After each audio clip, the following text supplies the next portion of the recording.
మహిళా రిజర్వేషన్ల అమలుతో చట్టసభల్లో అతిబల ప్రాతినిధ్యం భారీగా పెరగనుంది.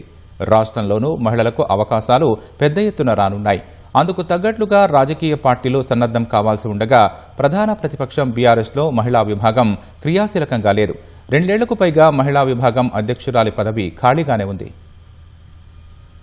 మహిళా రిజర్వేషన్ల అంశం ప్రస్తుతం దేశవ్యాప్తంగా చర్చనీయాంశమైంది. గతంలోనే ఇందుకు సంబంధించిన చట్టం చేసిన కేంద్ర ప్రభుత్వం రానున్న లోక్సభ ఎన్నికల్లోనే మహిళా రిజర్వేషన్లు అమలు చేసేందుకు వీలుగా చట్ట సవరణ చేయనుంది. ఇందుకోసం త్వరలోనే పార్లమెంటు ప్రత్యేకంగా సమావేశం కూడా కానుంది. ప్రస్తుతం దేశవ్యాప్తంగా ఉన్న లోక్సభ స్థానాలు, ఆయా రాష్ట్రాల్లోని శాసనసభ స్థానాల్లో 33% సీట్లను మహిళలకు రిజర్వ్ చేయనున్నారు. మహిళా రిజర్వేషన్ల అమలు కోసం నియోజకవర్గాల సంఖ్య పెంచేందుకు కూడా కేంద్రం సిద్దమైంది.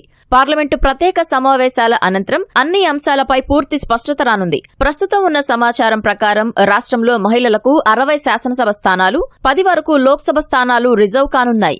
దాంతో చాలా మంది మహిళలు చట్టసభలకు ప్రాతినిధ్యం వహించే అవకాశం లభిస్తుంది. ప్రస్తుతం మహిళల ప్రాతినిధ్యం తక్కువగానే ఉన్న తరుణంలో కొత్త మహిళా నాయకత్వానికి అవకాశాలు ఎక్కువగా రానున్నాయి. అందుకు తగ్గట్లుగా రాజకీయ పార్టీలు సన్నద్దం కావాల్సి ఉంది.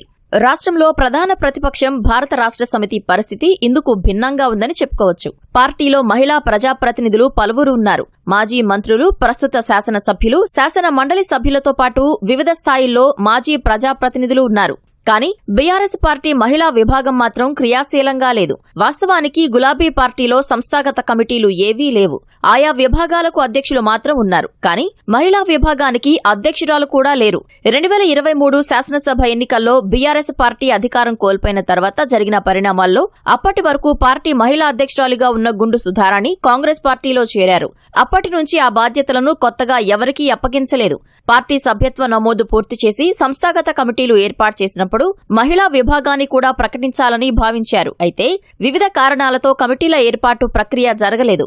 2 ఏళ్లకు పైగా బీఆర్ఎస్ మహిళా విభాగానికి అధ్యక్షురాలు లేరు. మహిళలకు సంబంధించిన అంశాలు, సమస్యల విషయంలో పార్టీలో ఉన్న ప్రజా ప్రతినిధులు, ఇతర నేతలు సందర్భానుసారంగా స్పందిస్తున్నారు, కార్యక్రమాలు నిర్వహిస్తున్నారు. కానీ పూర్తి స్థాయిలో మహిళా విభాగం కార్యకలాపాలు జరగటం లేదు. పార్టీలో మహిళా నాయకత్వాన్ని ప్రోత్సహించాల్సిన అవసరం ఉందని అధినేత కేసీఆర్ వివిధ సందర్భాల్లో చెబుతూ వస్తున్నారు. నేతల కుటుంబ సభ్యులను కాకుండా మొదటి నుంచే మంచి నాయకురాళ్లను తయారు చేస్తే పార్టీకి ఉపయోగంగా ఉంటుందని, వారికి అవకాశాలు కూడా ఎక్కువగా వస్తాయని ఆయన పేర్కొన్నారు. కానీ అది కార్యరూపం దాల్చడం లేదు. మహిళా రిజర్వేషన్లపై కేంద్ర నిర్ణయం అమల్లోకి వస్తే పెద్ద సంఖ్యలో అవకాశాలు దక్కనున్నాయి. అందుకు తగ్గట్లుగా మహిళా నాయకత్వాన్ని తీర్చిదిద్దాల్సిన అవసరం ఉంది. వీలైనంత త్వరగా మహిళా విభాగాన్ని క్రియాశీలం చేస్తే పార్టీకి ప్రయోజనకరంగా ఉంటుందని బీఆర్ఎస్ లో చర్చ జరుగుతోంది.